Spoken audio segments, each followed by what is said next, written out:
पर लिया गया बड़ा एक्शन। उधर अमृतपाल ने भी दे दी सरकार को चेतावनी, गुस्से में अमित शाह। अमृतपाल ने कहा पंजाब भारत का अभिन्न अंग नहीं है, सरकार ने सिखाया सबक। 24 घंटे और उसके बाद अमृतपाल का खेल खत्म। अजीत डोभाल और अमित शाह के प्लान में फंस गया अमृतपाल सिंह। उसने जो सपने में भी नहीं सोचा था वो हो गया। इधर जैसे ही सरकार ने अमृतपाल सिंह पर बड़ा एक्शन लिया, उधर तिलमिलाने लगा अमृतपाल। उसे यही लग रहा था कि दुबई से आकर वो सरकार की नाक के नीचे कुछ भी करेगा और उसका कोई कुछ नहीं बिगाड़ पाएगा। लेकिन सरकार ने ऐसा सबक सिखा दिया है कि अब खालिस्तान की मांग करना तो दूर, अब जान बचाकर यहाँ से भागने के बारे में वो सोचेगा। शायद अमृतपाल को यही लग रहा था कि जिस तरह पहले की सरकारें हुआ करती थी, चीजें सब वैसी ही होंगी। वो रातों रात आकर पंजाब में खालिस्तान की मांग करके हीरो बन जाएगा। शुरुआत तो उसने एकदम जबरदस्त अंदाज में की थी, लेकिन उसकी कहानी का द एंड अमित शाह ने पहले ही लिख दिया था। सरकार ने कौन सा बड़ा एक्शन लिया है आपको वीडियो में आगे बताएंगे, लेकिन उससे पहले अमृतपाल के बारे में जान लीजिए। वैसे तो अमृतपाल सिंह पंजाब का रहने वाला है, लेकिन वो खुद को इस देश का नहीं मानता। दुबई से लौटा अमृतपाल सिंह अभिनेता और कार्यकर्ता दीप सिद्धू का दोस्त बताया जाता है। वो दीप सिद्धू के स्थापित किए गए संगठन वारिस पंजाब दे का प्रमुख है।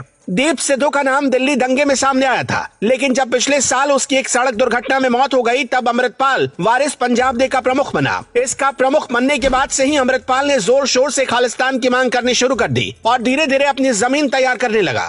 अमृतपाल ने सबसे पहले लोगों में दहशत पैदा करने का काम किया। उसके एक समर्थक को पुलिस अपने साथ ले गई थी, जिसे छुड़ाने के लिए वो हथियारों से लैस होकर सीधे थाने पहुंचा था। लेकिन जब पुलिस ने उसे रोकने की कोशिश की तो उसके समर्थकों ने बैरिकेड तोड़ दिए और थाने में घुस गए। इस दौरान 6 पुलिस वाले भी घायल हो गए। अमृतपाल सिंह की चेतावनी के बाद पुलिस को मजबूरी में उसके समर्थकों को छोड़ना पड़ा। लेकिन इसी के बाद पंजाब में रह रहे लोगों को यह डर सताने लगा कि अब अगर ऐसा ही रहा तो कानून व्यवस्था पूरी तरह से खराब हो जाएगी और वो डर के साए में जीने को मजबूर हो जाएंगे। इसी के बाद पंजाब के मुख्यमंत्री भगवंत मान गृह मंत्री अमित शाह से मिले थे और उसके बाद अमृतपाल पर एक्शन लिए जाने का प्लान तैयार किया गया। सबसे पहले सेना के जवानों को पंजाब में तैनात किया गया और सुरक्षा व्यवस्था टाइट की गई। लेकिन ये तो बस शुरुआत थी। अमृतपाल ने जो सपने में भी नहीं सोचा था, सरकार ने वो काम करना शुरू किया, क्योंकि उसके समर्थक बहुत ज्यादा हैं और अगर उस पर डायरेक्ट एक्शन लिया जाता है तो पंजाब में बवाल हो सकता है। इसलिए खुफिया एजेंसियों को काम पर लगाया गया और अमृतपाल की कुंडली को पुलिस ने खंगालने का काम शुरू किया, जिसके बाद धीरे धीरे डोर सरकार के हाथ में आती गई और अमृतपाल पर शिकंजा कसता चला गया। सबसे पहले अमृतपाल के 2 साथियों का हथियार लाइसेंस कैंसिल कर दिया गया। इसके अलावा उसके करीबियों की गिरफ्तारी भी शुरू हो गई। लेकिन अब इसी बीच पुलिस को बड़ी कामयाबी मिली है। अमृतसर मॉल के पास तेज धार हथियार से हमला कर कार लूटने के मामले में पुलिस ने अमृतपाल सिंह के साथी सुखमंदर सिंह को गिरफ्तार कर लिया है। लेकिन एक के बाद एक करीबियों की हो रही गिरफ्तारी और उसके साथियों के हथियार रद्द होने के बाद अमृतपाल के सब्र का बांध टूट गया और उसने भी सरकार को चेतावनी दे डाली। अमृतपाल सिंह ने कहा कि सरकारी आदेश वो कभी नहीं लेता,